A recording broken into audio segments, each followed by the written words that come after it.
I chose the story Boy to do my interactive read aloud. Boy is written by Phil Cummings and Shane Devries. I thought that this would be an excellent book to use with early elementary, maybe K through third grade, as well as any kind of peer mediation type of group. The four main lessons that we learn through this book are inclusion, understanding, listening, and communicating. Boy is a child who does not listen with his ears, but he listens with his heart and with his head. Let's get started. So let's look at the cover of this book. What are some things that you notice?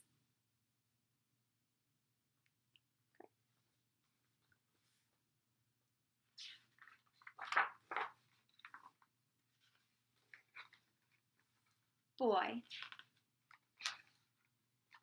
Once there was a king who lived high on a hill. His castle looked over the valley to the mountains beyond.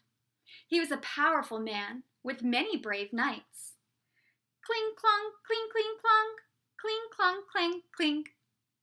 Why do you think that the authors used these words in their book? How does using these words help us to understand what's happening in the story?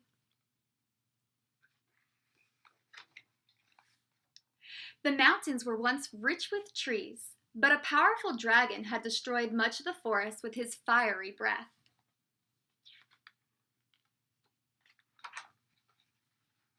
In a small village on the edge of the burned forest lived Boy.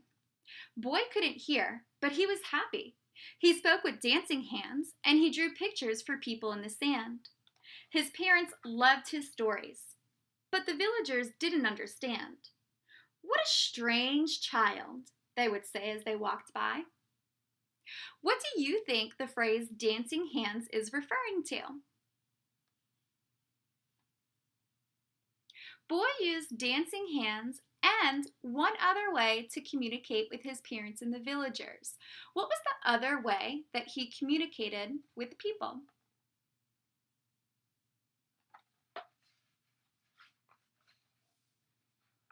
Since the forest had been burned, the king and the dragon had fought many fierce battles.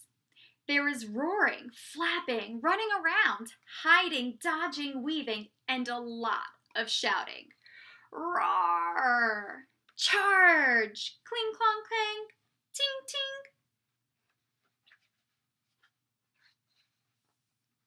Boy couldn't hear the battle cries, but he had seen the fear in his mother's eyes and felt it in his father's hands when he held them close. The battles were loud and long, but no one ever won. One day, when the king and the dragon were battling once more, Boy ran right into the middle of it all. Roar! Why do you think Boy wound up running into the middle of the battle?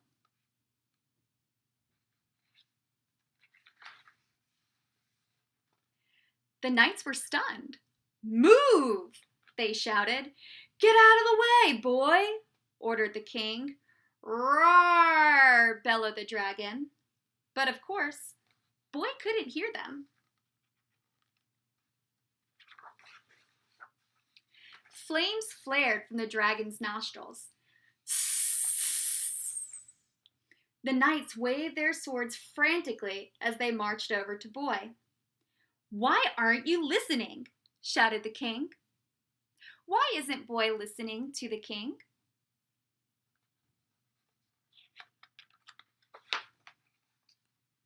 Boy was surprised when he looked up and saw them all. He watched them for a moment, then made his hands dance. The knights were flabbergasted. The king was puzzled. The dragon was mystified. Do they understand his dancing hands? What other strategy might Boy use to help them understand what he's saying? Boy could see that they didn't understand him, so he took a sword and wrote in the sand. "Why are you fighting?"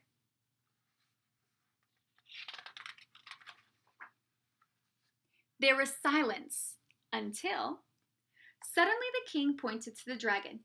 "He started it," he cried. "He burned our forest." The dragon shook his head. "It was an accident," he roared. "I sneezed a fireball into the trees. I came to say sorry, but your knights chased me away." The knights pointed to the king. "He told us to," they cried. Why are they all pointing at each other? What does the phrase "pointing the finger" mean?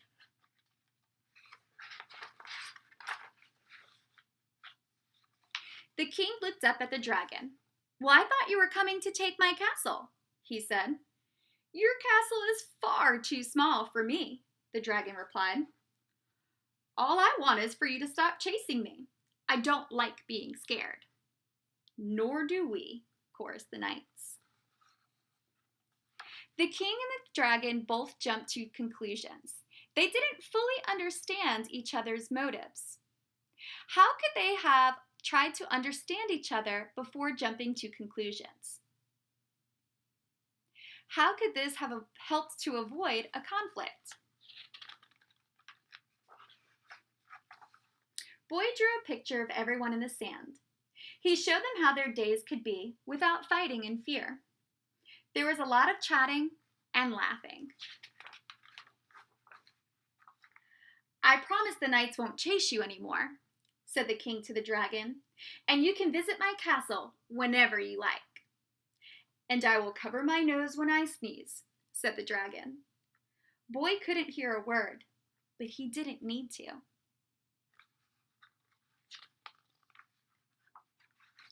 Back in the village, everyone was waiting to see Boy. "Thank you," they said with dancing hands. In the beginning of the story, the villagers referred to Boy as a strange child. How does the way they view Boy change by the end of the story?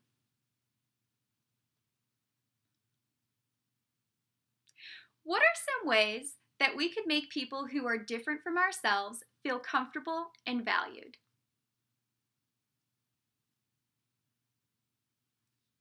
Okay.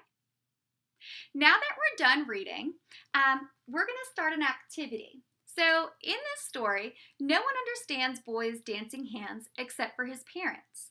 For everyone else, he draws pictures in the sand or in the dirt. For this activity, I want you to choose one well-known fairy tale and illustrate it without using words. When we look at some of the pictures on the inside cover and on the back cover, we see lots of different symbols. In some of the speech bubbles throughout this book, there are also symbols. So without using words, I want you to illustrate one popular fairy tale, and as a class, we're going to use our communication skills to try to guess which fairy tale each one of us is drawing.